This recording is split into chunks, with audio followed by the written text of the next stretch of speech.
Hi everyone, welcome back to my channel. It is already August, which is insane, and I realized I never filmed a wrap up for June because I did my mid-year freakout tag, and it's now July wrap up time, so why not just combine them all together? I also didn't have a lot of time to read the past 2 months because I had an 8-week internship, which it's what I want to do for the rest of my life, and I'm really excited about that because I had a really good experience, but I also didn't read a whole lot. So I read 5 books in June, 6 books in July. So let's just get right into talking about the books. It was a pretty middle of the road past 2 months of reading. Like, the lowest I went was 2 stars, the highest that I went was 4 stars on the rating scale. Lots of 4s, only two stars I want to say, and then a bunch of 3s. I read Malibu Rising by Taylor Jenkins Reid, and I so loved it. It was so much better than I ever thought it was going to be. So basically, it's dual timeline. So in the past timeline, you see Mick Riva, who is this up-and-coming musician, how he meets his future wife, and then you see his children growing up.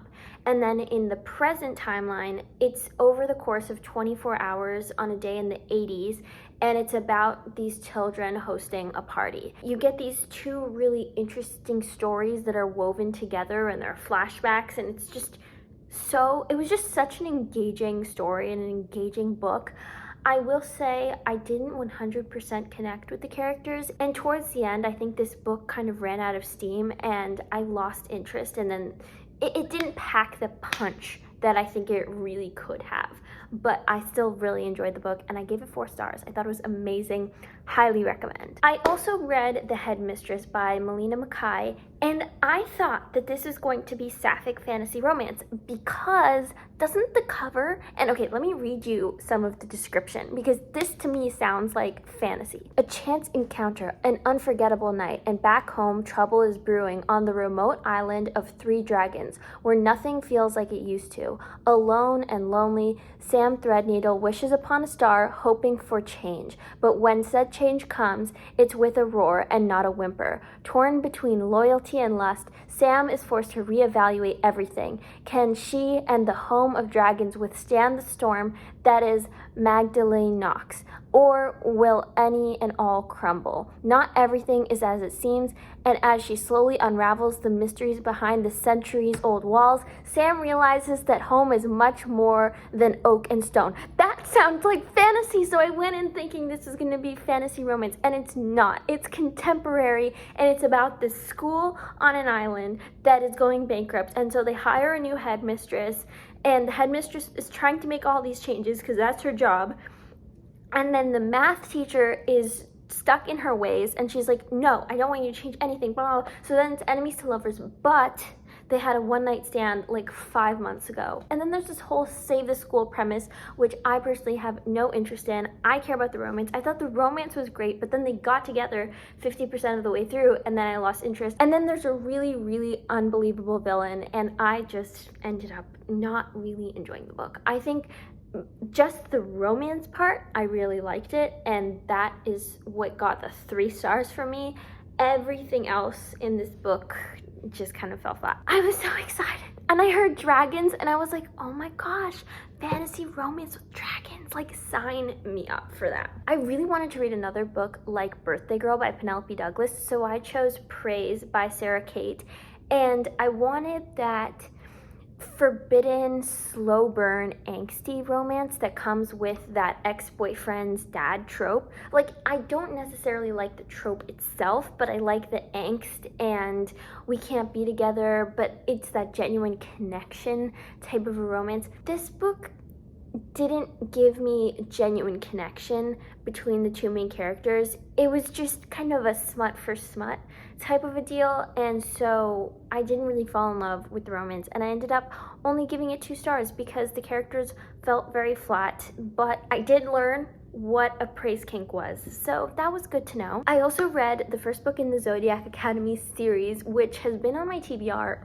for so long. This is about the Vega twins, and they have grown up in the foster care system, and all of a sudden this random man comes and is like, hey, you guys are actually royalty in this fae world, and you have to go to the Zodiac Academy, which is the top school for faes, and if you pass, you could sit on the celestial throne, basically. I really connected with one of the twins named Darcy. It was just so fun to be in her head.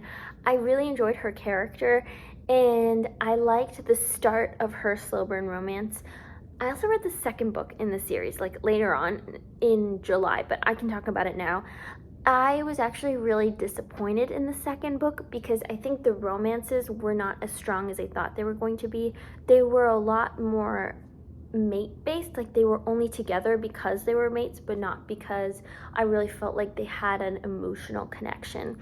So the starts of the slow burn romances were pretty good, but then also on Tori, the other twins' romance, she has this romance with Darius, who's a dragon shifter, and he is just such an unappealing guy. Like, I just didn't like it. I didn't like her half of the books, but I really liked Darcy's.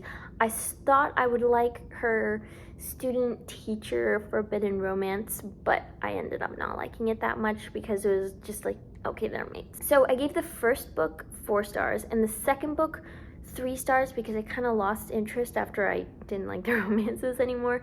I don't know if I'm going to continue on with the series.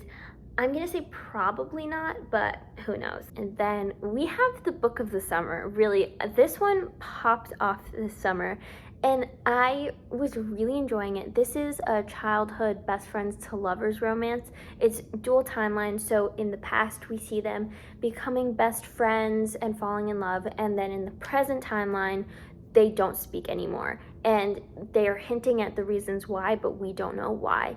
And they kind of string you along until like the 80% mark where it's revealed of what actually happened. And so they're kind of reuniting in the present, but they have that tension between them. It is very similar to Love in Other Words, but I think it does stand on its own. It has a very distinct lake house feel to it. I really enjoyed a majority of the book. I really didn't like the plot twist. I think it didn't make sense, and then also I wasn't 100% connecting with the characters yet, and then the plot twist just made me really dislike the female main character. So I gave it 4 stars. I genuinely had a good time for a good chunk of the book, but then the ending just kind of ruined it for me. I finished Addicted to You by Krista and Becca Ritchie, which I have actually DNF'd this book about a year ago, March 2021, because I was getting really bored. The female main character was thinking about cheating on her best friend, the love interest Lo, and that just really gave me an ick to the book. But the second time reading it, I was able to push through, and I actually enjoyed it. I enjoyed some of the moments between the main 2 characters, Lily and Lo. So in this book, Lily's a sex addict and Lo is an alcoholic. They have been fake dating since, I want to say, end of high school. They ended up going to college together, getting an apartment together. Their family is very wealthy, and they basically enable one another and help them hide their addiction from their families. Throughout the book, they just have so much chemistry, and they're such a good couple for one another that they end up falling for each other. And so it was very dysfunctional. This book could have been really amazing if it had a little bit more structure to it, if it had a more defined beginning, middle, a climax, and then an end to it. It just felt like the pacing was off to me. So I gave it 3 stars. I definitely enjoyed it more the second time. I'm so late to the game on this book, but I did read Shadow and Bone by Leigh Bardugo, and this surpassed my expectations. It had everything that I want in YA fantasy. I loved the main character, Alina. I thought she was very mature. She didn't feel super YA-y. Like, it didn't feel young. It felt like I could read it and enjoy it, and she was almost ageless in terms of how she was speaking and interacting with people. I really liked her. They had the perfect pacing for the journey part of the book. I always love a little journey where they're going from city to city, town to town, traveling through the forest, but in a lot of books it just goes on for way too long, and you're like, okay, I feel like I'm getting a little bit lost in all the cities that we're going to. But I thought the pacing in this one was perfect. They had a training montage, which I love a good training montage. This to me was just such a good YA fantasy book. I know a lot of people don't like the writing. I didn't have that many issues with the writing. My one minor issue is I feel like I didn't 100% connect with the characters, and I wanted to be more immersed in the world, and I don't think I quite was for this book like I was for Six of Crows, the spin-off to this series. But in the end, I really liked it, and I gave it 4 stars. Then we have Sword Heart, which this was an extremely bizarre book. It's a fantasy romance. I think you have to have a certain sense of humor to enjoy it, and I didn't have that sense of humor. It just was very cringy. So basically, we have Hala, and she has inherited a lot of money from her great uncle, but her relatives from her ex-husband's side want that money, and they want her to marry one of their sons. So she's basically trapped in this house. She can't get out. So then there's like very early on in the book, she's trying to kill herself so that that money will go to her siblings as opposed to her ex-husband's family.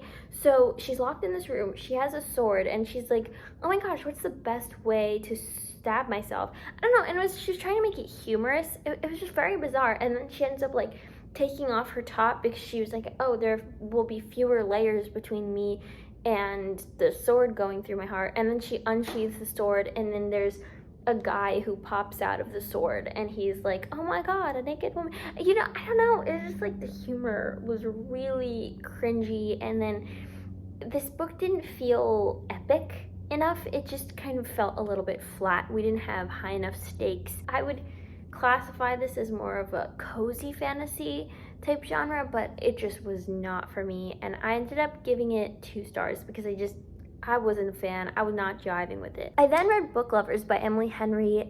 This is about Nora, who's a literary agent. Fun fact, I actually used to want to be a literary agent and turn books into movies, but she basically finds manuscripts and then helps pitch them to publishers. I liked how intentional the author was about making her the opposite of what everyone considers the perfect book girl, the same tropes that you see over and over again in who the main character is. She's a sunshine, she has beautiful X type of hair, and these are her hobbies that she does for fun.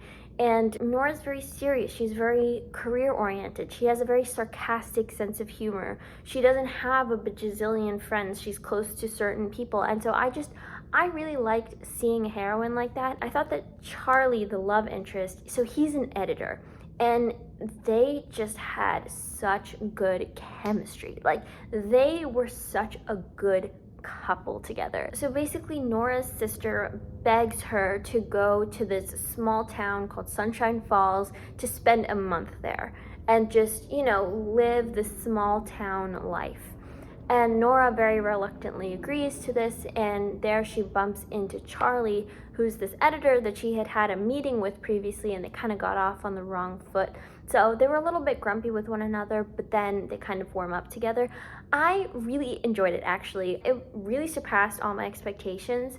My one thing, because obviously I have to have one issue with it, was I don't think it focused enough on the romance, and it focused a lot on Nora's relationship with her sister, which I thought was interesting. I think it could have been a longer book where we got more Nora and Charlie moments and kept all of the Libby content, because I thought that relationship and that dynamic was really interesting, and I enjoyed that part of the book. So 4 stars. And then the last book that I finished, because I did the enough book, the last book that I finished was The Words by Ashley Jade. I have never had a book start off so good and end so bad. Like, literally the first 30%, I want to say, of this book, I was gonna give it 5 stars. I loved it. I was so addicted to it. I thought it was so much fun. I was obsessed. And then it just got progressively worse and worse. So it starts out when Phoenix and Lennon are in high school. Lennon is extremely smart, but she is overweight, and she gets made fun of for her weight. She has an eating disorder where she kind of starves herself and then binges at night, and so she just has a terrible relationship with food. And then Phoenix is super hot, all the girls want him, but he's that bad boy, and he is an aspiring rock star. He is doing terribly in school, so Lennon becomes his tutor, and they end up working together, getting really close, becoming really good friends, and then getting into a relationship.